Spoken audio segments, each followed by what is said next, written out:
Hey everyone. Ever catch yourself thinking, what would I do? Like if you stumbled on an accident or someone just collapsed right there. It's a thought we've probably all had. For sure. So today we're diving deep into DRSABCD. It's the first aid action plan that could seriously make you a lifesaver. No kidding. That's powerful stuff. It really is. And in Australia, bystanders actually do CPR in over 60% of out-of-hospital cardiac arrests. Wow, 60%. That's a lot of everyday people stepping up. It is. And DRSABCD is their secret weapon. Okay, I'm intrigued. So DRSABCD, break it down for me. What's behind those letters? Well, each one stands for a critical step. Okay, like a checklist when things go wrong. You got it. Danger, response, send for help, airway, breathing, CPR, and defibrillation. It's all about approaching emergencies systematically. So no matter what the situation, I have a system. But is it really that versatile? Like, could it help me with someone choking at dinner? Absolutely. And then, like, a car accident on a deserted road? Both, yep. That's the beauty of DRSABCD. It adapts. 1 minute, it's a choking incident at dinner with friends. The next, you're on a remote highway. Someone's car is off the road. Same clear framework. Okay. I'm already feeling more prepared just knowing there's a system. So let's break it down. D for danger. Why is that first? Shouldn't helping the person be the priority? You want to help. It's natural. But you can't be of any use if you become a casualty yourself. True. Like, imagine a car accident, smoke's coming from the engine, you rush in without thinking. Could be a fire, explosion. Right, bad for everyone. Exactly. D for danger is crucial. And it's not always dramatic stuff. Could be as simple as not standing on a busy road while you're helping someone. Or, say you find someone unconscious on a hiking trail. Okay, yeah. You need to look around, uneven ground, anything dangerous before you get close. I see. Danger applies everywhere. Okay, so we know it's safe. Now, our response. How do we check if someone's responsive? Do we just shout? Well, you could, but there's a better way. We use what's called talk and touch. Talk and touch, okay. So first, try talking to the person. Clear voice. Simple things. Can you hear me? Open your eyes. Then gently shake their shoulders. Maybe tap their hand. So any sign they know we're there, even a little movement. Precisely. Even a small response can be important. I was volunteering at a marathon once. Runner collapsed near the finish. Oh, wow. Seemed totally unresponsive. But then someone called his name. His fingers twitched just slightly. That's amazing. Even a tiny response matters. It shows why paying close attention is so important. Now, if they're unresponsive or barely responsive like that runner, we go straight to S, send for help. Right, so we're calling for an ambulance. Exactly. 000. Don't wait. Time is critical in most emergencies. But don't assume someone else is called. Got it. Take charge. I saw the cyclist fall, hit his head. People all around, but everyone thought someone else had called 000. Oh, no. Yeah, they lost precious time before someone finally called. That's a good reminder. Don't assume. So we checked for danger, response, called for help. What's next in our DRSABCD checklist? Now it's the ABC airway, breathing, and CPR. They all work together, really important to keep someone alive till the ambulance gets there. This is where things get intense, but I'm ready. Let's do it. First up, airway. Right, so think about it. Your airway, it's the passage for air to flow in and out of your lungs. If it's blocked, you can't breathe. So first, we need to make sure it's open. We do that with the head tilt chin lift. I've seen that before. It looks pretty straightforward. It is, but sometimes we need to adapt it. Remember our car accident scenario? Yeah. If we think there might be a spinal injury, like after a fall or crash, gotta be careful. Right, wouldn't want to make it worse. Exactly. So instead of tilting the head back, we use something called a jaw thrust maneuver. Gentler way to open the airway without moving the neck. So adapt the technique to the situation. Got it. What about B, breathing? How do we check if someone's breathing properly? More than just a quick look. We look, listen, and feel. Okay, like using all our senses. Exactly. We look to see if their chest is going up and down, listen for breaths by putting our ear near their mouth and nose, and feel for their breath against our cheek. So it's not just any kind of breathing, right? What's normal breathing? Good question. We want to see regular, consistent breathing, not just a gasp here and there. I attended to this young boy who'd fallen from a tree. Oh. He was conscious talking to me, but his breaths were so shallow and fast, almost impossible to notice. Wow, so even if someone seems okay, we need to really check their breathing. You got it. Don't be fooled by appearances. Yeah. Now, if they're not breathing right or at all, we move right on to CPR. This is where we really become lifesavers. Okay, deep breaths. I know this one can feel a bit scary. but I'm ready to learn. Why is CPR so crucial? CPR, or cardiopulmonary resuscitation, it's basically taking over for the heart and lungs when they're not working. Imagine someone's heart stops, no blood circulating, so their brain, all their vital organs aren't getting oxygen. And without oxygen. Brain cells start dying within minutes. Scary stuff. So CPR is like manually pumping blood and getting oxygen flowing. Exactly. We're buying time until the ambulance arrives, and it really works. I was at the park once, man collapsed. I rushed over, started CPR, and honestly, I was terrified. I can imagine. But I kept going, and the paramedics got there, they got his heart beating again. The doctor said those few minutes of CPR saved his life. Wow. You literally saved him. Okay, CPR is powerful. Mm. But how do we do it? I know there's hand placement, compressions, but break it down for our listeners. Okay, so for adults, you start by putting the heel of one hand on the center of their chest, on the lower half of the breastbone. Then your other hand on top, interlace your fingers. This hand placement is really important, making sure we're pressing on the right spot. Got it. Hand placement is key. Then what? Just start pushing on their chest. Not quite. You need to position your body correctly first, lean over them, keep your arms straight. Then you push down hard and fast, compressing their chest about 1/3 of its depth. Okay, how fast is fast? We aim for about 100 to 120 compressions per minute, which is pretty tiring. Sounds intense. How long do we keep going? You keep doing compressions until help arrives or the person shows signs of life. And don't forget, after every 30 compressions, we give 2 rescue breaths. To do that, you tilt their head back, pinch their nostrils closed, and seal your mouth over theirs, blowing in for about 1 second to make the chest rise. Then you repeat that cycle. 30 compressions, 2 breaths. This is all so fascinating. You're really explaining why CPR is so important. What about those pocket masks I've seen in first aid kits? Are they useful? Definitely. Actually, I'd suggest everyone carry one. In your bag, your car. Why is that? It creates a barrier between you and the person, which is safer. Right, less risk of infection. Exactly. Plus, it helps get more air into their lungs because it makes a better seal over their mouth and nose. And let's face it, for some people, the idea of mouth-to-mouth is a bit much. The mask helps with that. Makes sense. Okay, we've covered airway, breathing, and CPR. Now for the last letter in DRSABCD, D for defibrillation. Tell us about this electric jolt of hope. Okay, so a defibrillator, or AED, it's like a tiny computer. It checks the heart's rhythm and can deliver an electric shock to get it back to normal if it suddenly stops. So if CPR is manually keeping the heart going, the defibrillator is jump-starting it back to life. That's a great way to put it. You see them more and more in public places, and they're designed to be easy to use. They talk you through each step with voice prompts and pictures. That's good to know. I always thought they looked a bit intimidating. I get that. But really, anyone can use them, even with no medical training. I saw this teenager use one to save his grandfather. He was hesitant at first, but the instructions were so clear, he did it. Incredible. So if someone isn't responding, not breathing, and we have an AED, use it right away. Yes, absolutely.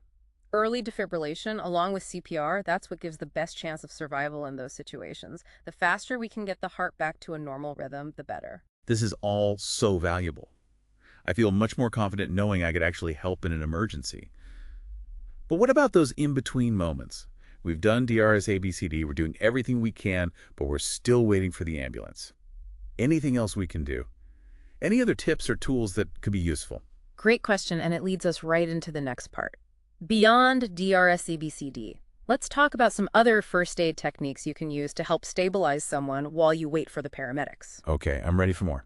So you've got the basics of DRSABCD down. That's awesome. But remember, first aid is more than just those life or death moments. There are other techniques that can be a real help just to stabilize someone until the ambulance gets there. Like what? Give me the insider tips. One that's super important is the recovery position. We use it when someone's unconscious, but they are still breathing. Oh yeah, I've heard of that. Rolling them on their side. Right. But why is that so crucial? If they're breathing, aren't we good? Well, not always. Even if they are breathing, there's still a risk, especially if they're out cold. Think about it. Their tongue could relax and block their airway. Ah, right. Or even worse, they could throw up and choke on it. The recovery position helps with all that. Fluids can drain out naturally and their airway stays open. Okay, so it's like a safety measure just in case. Are there times when we wouldn't use the recovery position? Yeah, good point. If there's any chance of a spinal injury, we have to be extra careful. We always want to protect the airway, but we don't want to move them in a way that could make a spinal injury worse. In those cases, it's best to wait for the paramedics. They have the right equipment to move someone safely. Makes sense. Airway first, then worry about the spine. What about other tools besides our hands and that pocket mask we talked about? You know about bandages and stuff, but let's talk about improvisation. Sometimes you're in a real emergency and you don't have a proper first aid kit. Okay, so we have to get creative. What kind of improvisation are we talking about? Say you need to protect yourself from blood or something, but you don't have gloves. A simple plastic bag can work. Or imagine you need to keep the sun out of someone's eyes after they've hit their head. Oh, yeah. No fancy eye shield. A pair of sunglasses can do the trick. Wow, those are some good tips. Never thought of using those everyday things. You don't always need special equipment to give first aid. Right. Resourcefulness is key. Okay, let's switch gears for a minute and talk about the legal side of first aid. It's good to know where you stand if you step in to help. Yeah, I've always wondered about that. What if something goes wrong? Am I in trouble if I try to help? I know people worry about that. But the good news is, here in Australia and New Zealand, we've got Good Samaritan laws. They're there to protect people who are giving first aid as long as they're doing their best. So if we're being reasonable using our training, we're generally covered. Exactly. Of course, we still need to provide help to the best of our ability, but these laws are meant to encourage people to help, not scare them off. They recognize that we're not doctors, we're just everyday people trying to do the right thing. That's good to hear. Wouldn't want people to be afraid to help because they're worried about getting sued. So these laws basically give people the confidence to act. Mm-hmm. What about consent, though? Do we need to ask before we give first aid? What if they're unconscious? Another good question. If the person is awake and can talk, we absolutely need to get their consent before we do anything. Explain what we're doing, make sure it's okay with them. But if they're unconscious, the law says we can assume we're doing what's best for them. So basically, use common sense, be respectful, treat Right. them how we'd want to be treated. Exactly. One last thing on this. If we learn anything personal about the person while we're giving first aid, we need to keep it private. Of course. That's just basic respect. It's really good to know there are laws to protect people who help out, but also that we need to think about what's right, even beyond the rules. First aid is more than just techniques. It's about caring for the person you're helping. Couldn't have said it better myself. You know, hearing all this about how DRSABCD lets us be ready for emergencies, it reminds me of this case study, a real-life example. Want to go through a scenario, see how it all comes together? For sure. A case study sounds like the perfect way to put DRSABCD into action. Let's do it. Okay, so picture this. It's a scorching summer day, you're having a picnic with your family in the park. All of a sudden you hear someone yelling for help. You run over to see what's going on, and there's a crowd around a woman lying on the ground, unconscious. Okay, my heart's already racing. What do I do first? Where do I even start? First thing, remember D's danger. Approach carefully, look around for any hazards. Are there sharp objects, anything that could be dangerous to you or the woman? Let's say the area seems safe. Now we go to our best response. Right, so try to get her attention. Exactly. Kneel down next to her, talk to her in a loud, clear voice. Ask, can you hear me? Gently shake her shoulder, but nothing. The crowd's getting nervous, but you remember your training. Take a breath. It's time for send. Send for help. Got it. 000, straight away. What about the crowd? Should I make sure someone else calls too, just in case? That's smart. In a situation like this, it's always better to be safe than sorry. You could point to someone and say, can you please call 000, just to be sure. Okay, help is on the way. Now, while you're waiting for the paramedics, it's time for the ABCs. Airway, breathing, CPR. Okay, deep breaths. Airway first. We're in a park. We don't know why she collapsed, so we assume there's no spinal injury. Head tilt, chin lift to open our airway, right? You got it. Now remember, they look, listen, and feel to check her breathing. Look for her chest moving. Listen for breath sounds. Feel for her breath on your cheek. But after 10 seconds, you don't see, hear, or feel any normal breathing. This is serious. That means it's CPR time. Okay, going back to what we talked about, hand placement on the lower part of her breastbone. Arms straight, push down hard and fast. 30 compressions, 2 breaths, and repeat. You're a natural, doing everything right. Now this is where the crowd can help. CPR is tiring work. Ask someone to take over compressions while you keep giving the rescue breaths. Working as a team can really make a difference. True. Sharing the work is a good idea. What about defibrillation? Should we try to find an AED? Yes. While you're doing CPR, have someone from the crowd look for an AED. You often find them in public places like parks and shopping centers.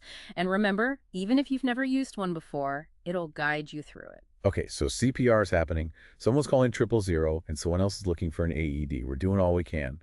But what if there's no AED anywhere? Then you keep doing CPR until the paramedics arrive. Every second is precious. And remember, even if you're feeling stressed or unsure, the 000 operator is there to help you.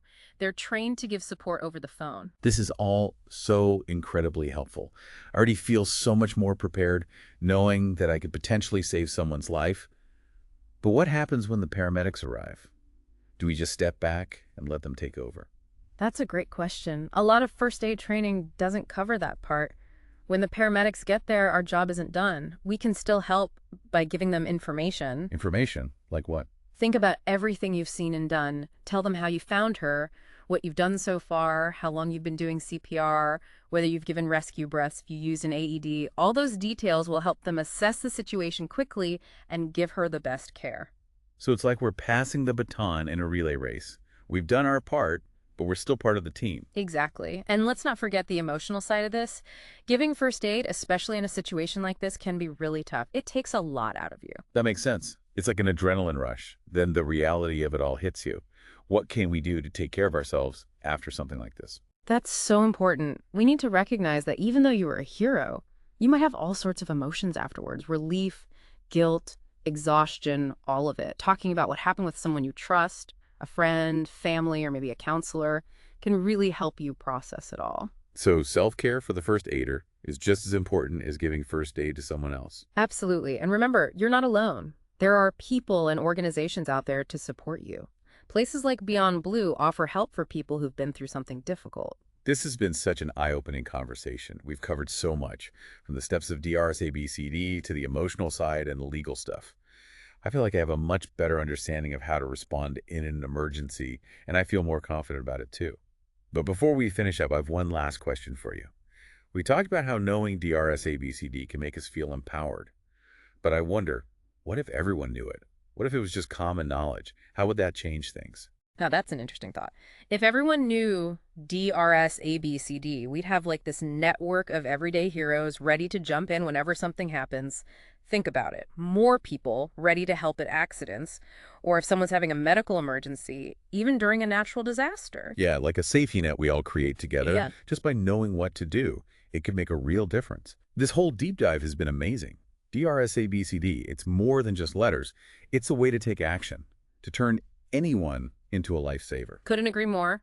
And remember, this deep dive, it's a good start, but the best thing is to get proper first aid training. Right. That hands-on experience, learning from experts, it builds your confidence and gives you even more skills that could save a life. Totally agree. I'm thinking about taking a course myself. Where can our listeners find first aid training? There are tons of organizations out there. You can check with your local Red Cross, St. John Ambulance, or just look online for places in your area. There are even online courses if you prefer learning from home. Awesome. And remember, everyone, DRSABCD is a starting point. There's always more to learn, more ways to get better, and be prepared. So stay curious, keep learning, and you never know, you might be the one who saves the day. Well said. And to everyone listening, thanks for joining us on this deep dive into DRSABCD. Remember, knowledge is power, and this knowledge could be the power to save a life. Thanks for listening, everyone, and stay safe out there.